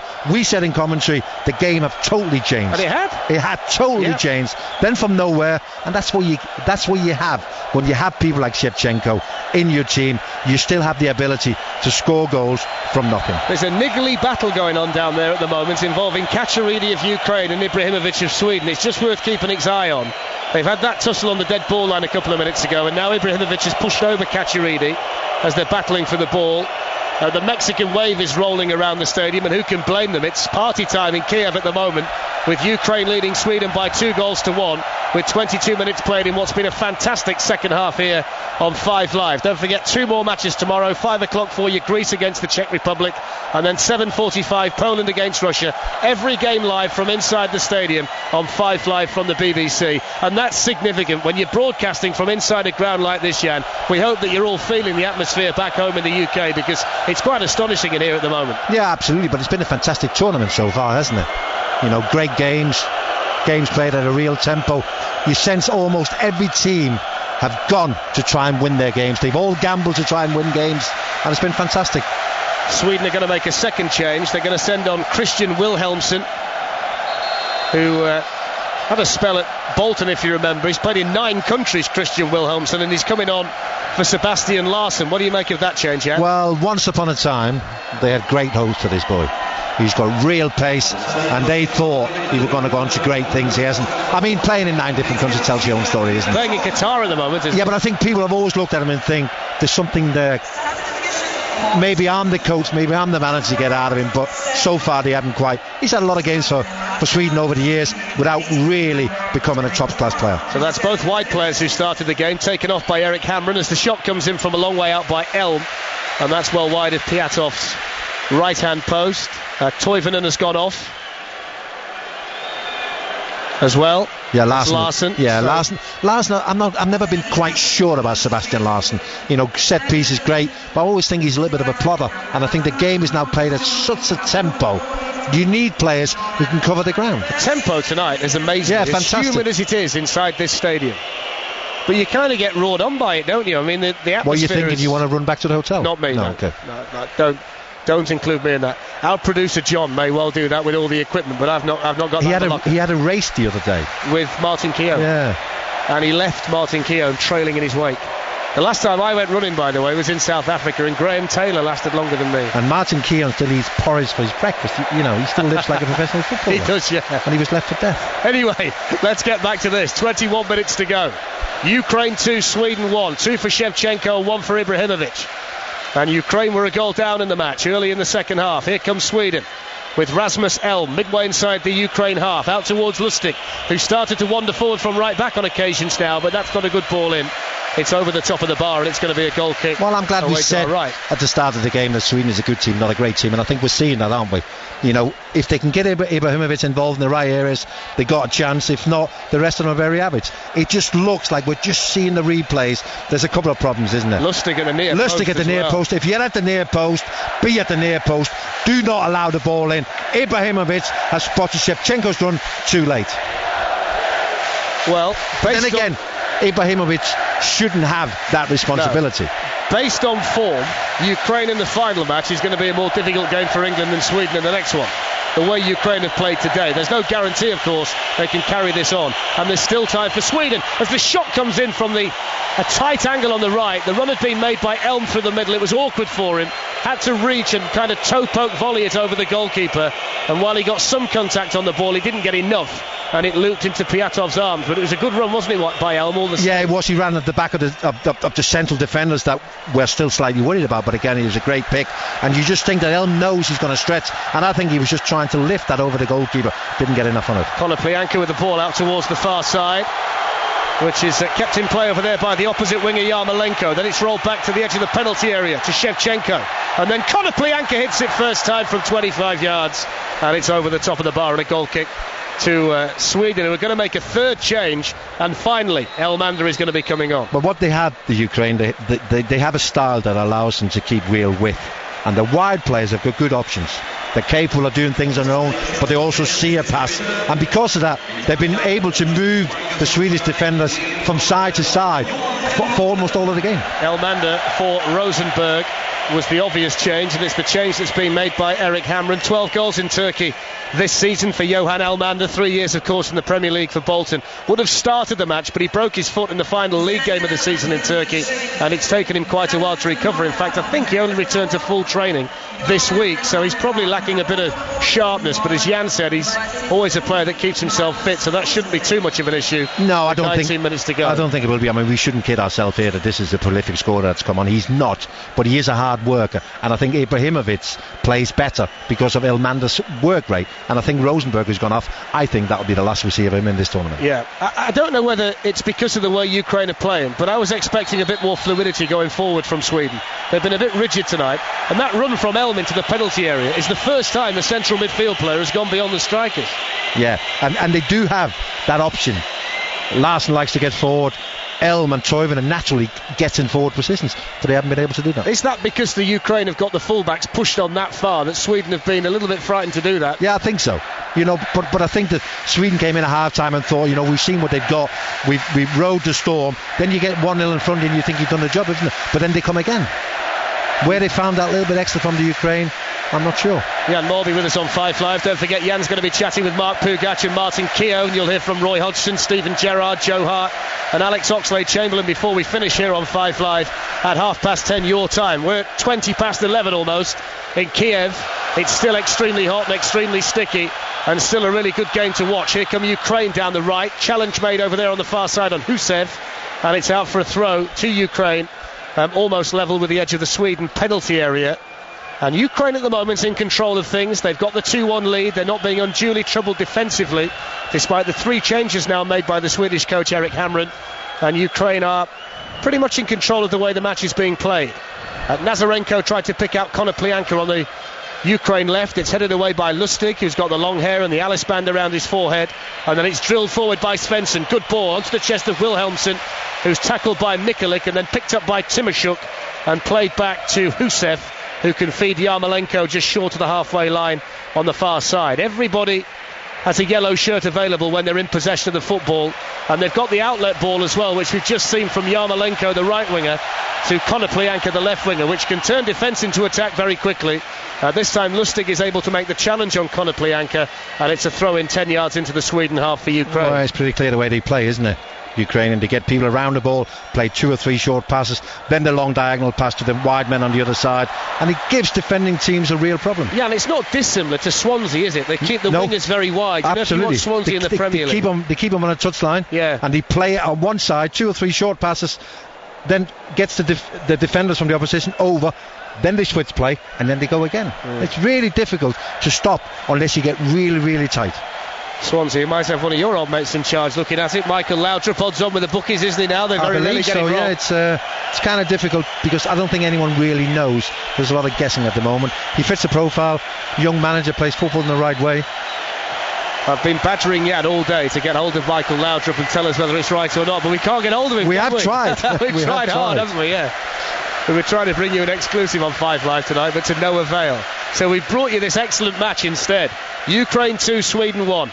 It's well and truly underway, this tournament, isn't it? It's going to be fantastic. Euro 2012. Every game on 5 Live. Hope you're enjoying it as much as we are. Ukraine leading the game 2-1. Sweden in possession with Elm. Stabs the ball infield to Svensson.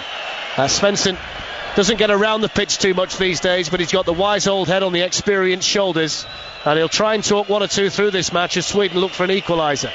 Olsen back to one of the central defenders, Granqvist, who can then play it square to Mellberg, and then Mellberg will cross into Ukraine territory on the right for the Swedes. Lustig in field. They're crowding around the ball though, Ukraine, and not really allowing Sweden to create much at all. Elm now 10 yards inside the Ukraine half with 15 minutes to go. Diagonal pass out towards the overlapping fullback Olsen on the far side, who can't control it, and it rather limply rolls off his boot now to play for a throw on the far side to Ukraine. Yeah, they'll look at so many of the Swedish players and how average they perform. I mean, the first half was a non-event for the Swedes, apart from Ibrahimovic's chance. And even in the second half, when they gone 2-1 down, you expect the response.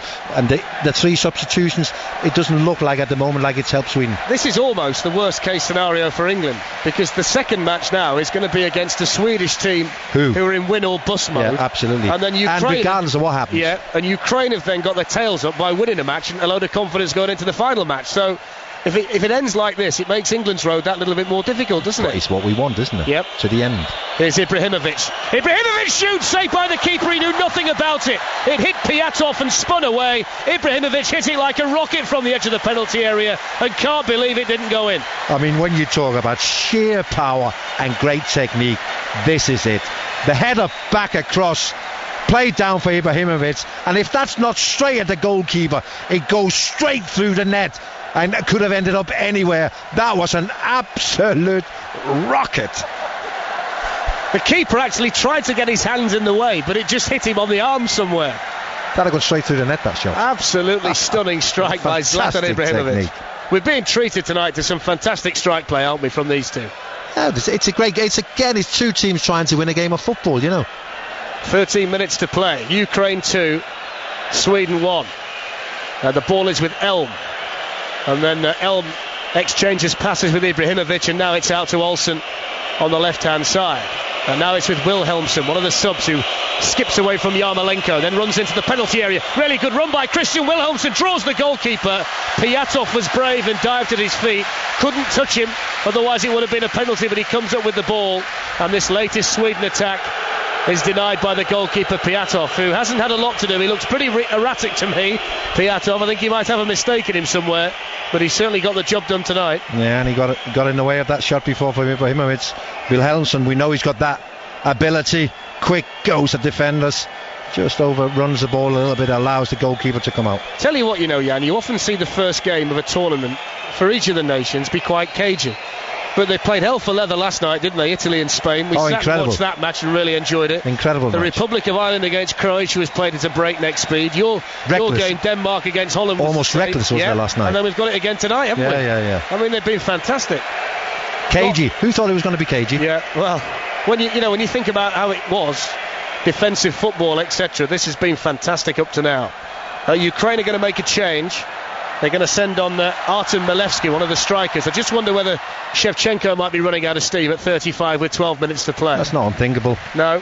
And also, just to allow him, because potentially it could be his last international in Kiev. I think most people expected Milevsky to start with Voronin, the player, to miss out. I think they thought it would be Milevsky and Shevchenko.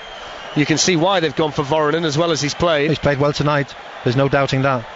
So I'm not sure that makes him a great player, but he's had a good game. No, Milevsky's another one of the Dynamo Kiev players in the squad. He was born in Belarus but plays his international football for Ukraine. Had a season blighted by injury, only managed 7 goals, but that's because he didn't play too often, and he is going to be coming on soon. He's certainly taller in stature than either Shevchenko or Voronin, so that might be something to keep an eye on. In the meantime, here's Wilhelmsen, who's made a lively start since coming on down the left for the Swedes, although he's tackled this time by Husev, and now Yarmolenko can run forward down the right hand side for Ukraine and nicks away from Olsen, then moves into a more central position and gives it to Voronin. Voronin misses out Shevchenko and gives it to Konoplyanka on the left hand side, the youngster. Konoplyanka lifts it forward. It was towards Voronin and Yarmolenko, but headed away.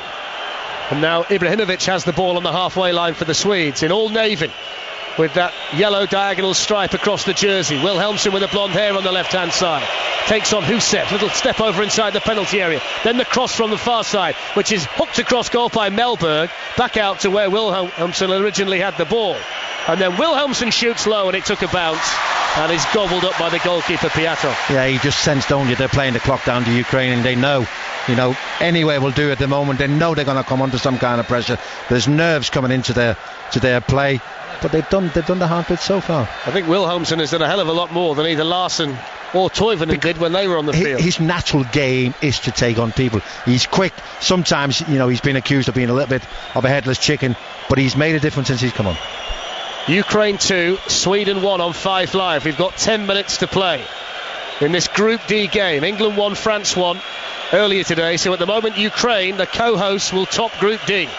And they deserve to win this match. They've been excellent so far. But Sweden found the knack to get the job done in qualifying. They're a good side. They're a confident side. And they've got lots and lots of match-winning players in this 11 on the field at the moment. After 10, don't forget Alan Shearer and Lee Dixon, part of our team on 5 Live. You'll hear from Martin Keown as well as Roy Hodgson, Stephen Gerrard, Alex Oxlade-Chamberlain and Joe Hart, as we pick the bones out of England's 1-1 draw with France earlier today on the home of live football, 5 Live. And it is going to be Andriy Shevchenko to come off. Hands the captain's armband to Timoshuk, and quite rightly, Jan Bolby, the darling of Kiev, gets a standing ovation as he leaves the field. Yeah, absolutely. I mean, what he's achieved tonight is obviously one thing, isn't it? But his whole career, and as I said before, could be his last international game ever in Kiev. He's been the difference tonight. Fantastic. 2 goals for Shevchenko, the 2 goals that give Ukraine this 2-1 lead. Ibrahimovic scored for Sweden, and it's a like-for-like swap. Milevsky is an out-and-out striker, so Voronin will stay in that role just behind him in this diamond shape that Ukraine are playing tonight, which provides slightly more width than the usual diamond does, with Yarmolenko on one side and Konoplyanka on the other. Certainly the players that we were looking forward to seeing tonight in Ukraine shirts, those 2 youngsters in wide positions, haven't let us down. But the man who's going to grab all of the headlines at the moment is Shevchenko, although the number 10 for Sweden, Ibrahimovic, might want to steal his thunder. Here comes Sweden down the left with Christian Wilhelmsen moving in from the flank and playing the ball to Kallström, but the Swedish attack breaks down, and now Voronin can run forward to Milevsky. Voronin then sets off on a run. Milevsky gives it back to him. Voronin then tripped, is he? By Elm. Yes, he is. It's going to be a free kick to Ukraine. 30 yards from the Sweden goal in striking position, as we see Shevchenko on the ground, wiping the sweat from his brow and taking a drink, still kicking every ball, Jan, from the touchline. Watch out, England. Voronin and Andres back. They're on fire. There was a Swedish player yellow carded in that exchange. I think it was Rasmus Elm, the number 6. Now that'll be the second Swede in the notebook. Kim Kallström was booked in the first half. So Conor Plianka, it was Elm who got the yellow card for dragging down Voronin. Conor Plianka and Nazarenko are standing over this ball. It's 30 yards from goal, slightly right of centre. It does favour the right foot of Sergei Nazarenko. And he's going to hit it right footer, gets it up but can't quite get it down quick enough, and it's wide of Isaacson's left hand post. With 7 minutes to play, Ukraine lead 2-1. Yeah, you always feel, don't you, that probably Sweden is going to create one more chance. We're going to see another change. Rotan, the midfield player from Dnipro, is going to be coming on for Ukraine. Understandably, one or two tired legs in their team now, because they've worked so hard. As Ibrahimovic gives the ball away, he's cut a pretty desolate figure since he scored the goal. Ibrahimovic, he's hardly been a factor since then. Headed on by Nazarenko, ball skims off his bald head, and then it's stabbed forward by Milevsky, only as far as Mellberg, and then Lustig under pressure will win a throw level with the edge of his own penalty area on the right hand side as Ukraine make the change, and Voronin, who's been exceptional tonight, is going to be replaced by Rotan. Yeah, the two old boys, they've done fantastic. He'll get a nice round of applause, that's for sure. He's had a wonderful game. He's been difficult to pick up. His selection of passing has been really good, especially in the first half. Spread play really well. He didn't quite have the time and the space in the second half, but he's had a great evening. Well, it's a case of wrapping the two old boys up in cotton wool, giving them a rest and wheeling them out again into next for the next group game against the French. You know, when you've got good players, you've got to look after them regardless of their ages, and they've shown again tonight. You know, here's they've shown what they're Ibrahimovic capable of. into Kallström. Now Kallström can run and play the ball out to Wilhelmsson, who's really dangerous on the left hand side. Runs into the penalty area, takes on Husev. Still got the ball. They surround in the yellow shirts of Ukraine. Clipped in by Kallström, headed down by Ibrahimovic into the penalty area and stabbed away by Kacheridi with the crew cut at the back for Ukraine. And then Milevsky is fouled. The offender, I think, was Svensson, and it's going to be a free kick to Ukraine midway inside their own half. And every time they get the ball back with 5 minutes to go, there's a huge cheer inside the Olympic Stadium. Yeah, I mean, it's one of those, isn't it? The attacker knows exactly what he's doing. He's taking the ball in, waiting for the defender. As soon as he feels the defender, goes to ground, referee buys it, free kick. I mean, that was never a free kick. Voronin's the opposite to Samson, because he's a better player since he's had his hair cut. He's got the short hair now, not the long stuff that he had at Liverpool, and he's been fantastic tonight. Sat joking with his teammates on the bench. I always think, these tournaments are better when the host nation is a success. Oh, there can be little doubt about that. There's Wilhelmsson's cross into the box. It's dangerous. It's gone right the way through, and there wasn't a Swedish foot to steer it home. Mellberg, in fact, at the moment, Jan, is playing as a centre forward. Yeah, he's having a go, isn't he, Olaf Mellberg? Can't quite get there. Again, this type of defending has to worry you. Whoa. Not too sure about Mikulik and Kacheridi, are you? And the goalkeeper doesn't exactly fill you with confidence. No, he doesn't either, does he? But the big defender, I mean, he's had some disciplinary problems over the years. He's a bit rash, isn't he? But they tell me he's a much better and rounded player these days. I'm not convinced. No, his dad's Greek, and Kacheridi's father was in Portugal in Euro 2004 watching Greece win the European Championship, but Kacheridi himself decided to play for Ukraine, and here he is in the finals of Euro 2012, 8 years after that Greek success in Portugal. Greece battling hard, of course, for a point in their opening match of the competition against the other co-host, Poland. Ukraine at the moment leading 2-1, 3.5 minutes of the 90 to go, plus whatever stoppage time the Turkish referee adds on. Sweden led through Ibrahimovic after 51 minutes. Shevchenko equalised 4 minutes later, and then lifted the nation and lifted the roof off in the Olympic Stadium just past the hour with his second header and his 48th goal in a Ukrainian shirt. Elm plays it forward, stabbed on from the edge of the penalty area by Elmander, who's hardly been a factor since replacing Rosenberg, and Ukraine clear up towards Milevsky.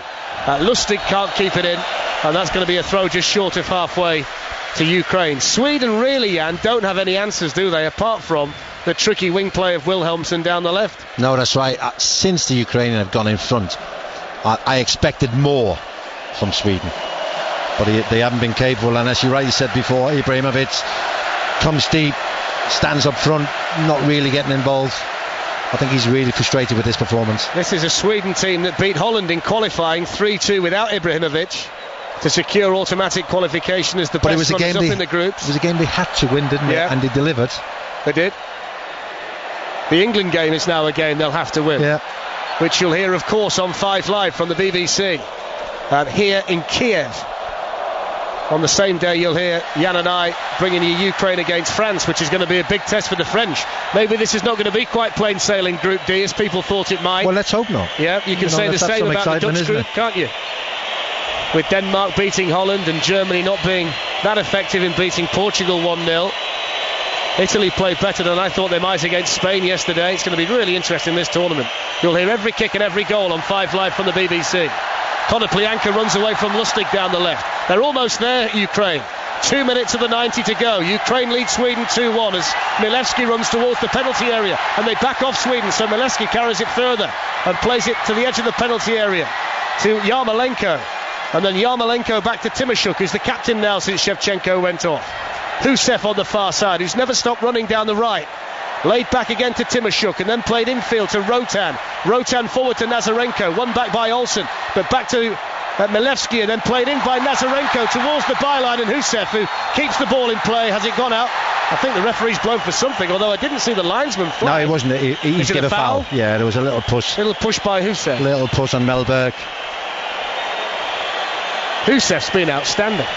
Full of energy. What an engine. He's gone forward at every opportunity, especially in the first half. A lot of good deliveries from his side. But there's one or two of the Ukrainian players who will be a real interest to big European clubs, that's for sure. Marko Devic is going to come on, the Metalist Kharkiv player, in a second, just to waste a bit of time. Oleg Blokin's got to look at the watch.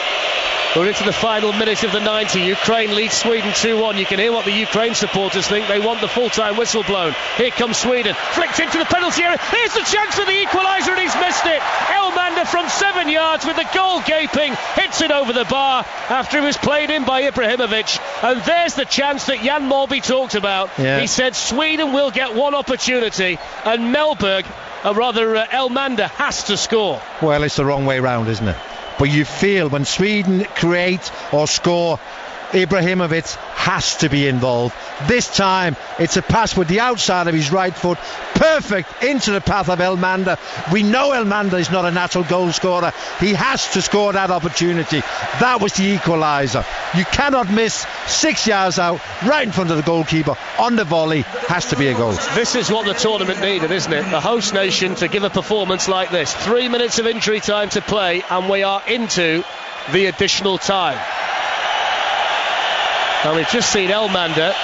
He just has no... Leave a little bit on one of the Ukrainian players, Mikulik on the far side. He just need him in the back unnecessarily. Yeah, but it's one of those things, isn't it? You know, there's only a couple of minutes left. He's just missed a chance, the opportunity for the equaliser. But he's just not calm enough in those situations, is he? No. When he's clean through, you know, you never get the sense a goal scorer would have just split that down the side of the goalkeeper. Well, you nailed it. If it's Ibrahimovic, it's 2-2. Oh, absolutely, no doubt whatsoever. But I could also name another 7 or 8 strikers this tournament who would have scored that. Well, one of them sat on the bench. He scored 2 tonight, Shevchenko.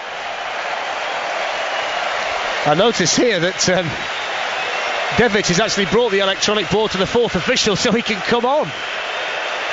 I've not seen that before. Well, you can't blame him. He wants to come on, doesn't he? Of course he wants to come on. He wants to hear the cheers of this crowd. Absolutely, he wants to come on.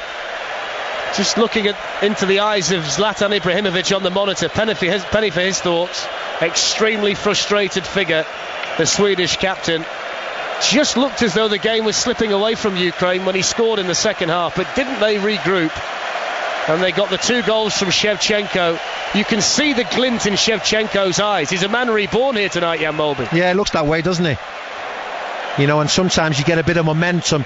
I'm not just talking about Shevchenko, but a team. This is completely unexpected. I think the best, I know the Ukrainians come to this game tonight hoping to win, but I think the best you'd have thought they could have expected before the game was possibly a draw. Yep.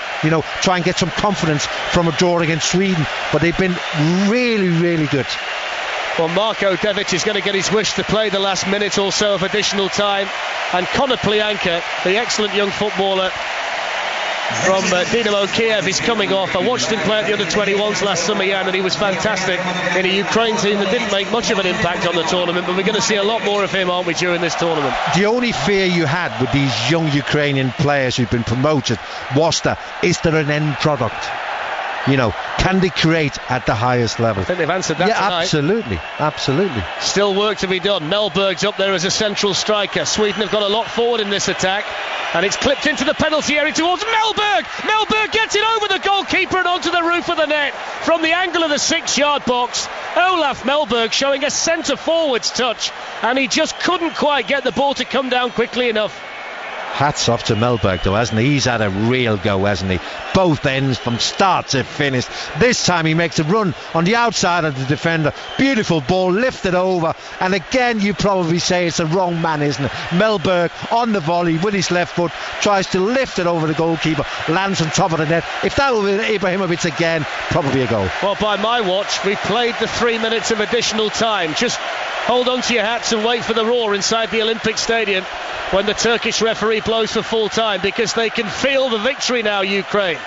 Ukraine 2, Sweden 1. This is going to be a dream start at Euro 2012 for the co-hosts. Is there one last chance for Sweden? Ibrahimovic inside the penalty area, couldn't back into Kacharini, who's able to stab it away, and then Yarmolenko falls over, but Olsen picks up the loose ball. Still we play. 30 seconds more. Olsen's gone down inside the box, but it's not a foul. It's a goal kick to Ukraine, and that is it. You can feel the relief inside the stadium, Jan Molman. Yeah, it's a missed opportunity for Olsen, isn't it? He's gone past the defender. He goes to ground. You wonder why. I mean, it's a blatant dive. Stay on your feet. Put a cross in. We've got a picture now. I know the listeners can't see it. Andre. Yeah, Voronin and Shevchenko with their arms around each other, with big smiles on their faces, on the touchline looking on. Pyatov clears the ball. Still we play. They're desperate for the full-time whistle in Kiev. Ukraine leads Sweden 2-1. And the ball is back with the goalkeeper Isaacson away to our left-hand side. The referee's looked at the watch on more than one occasion. I'm not sure whether it's stopped.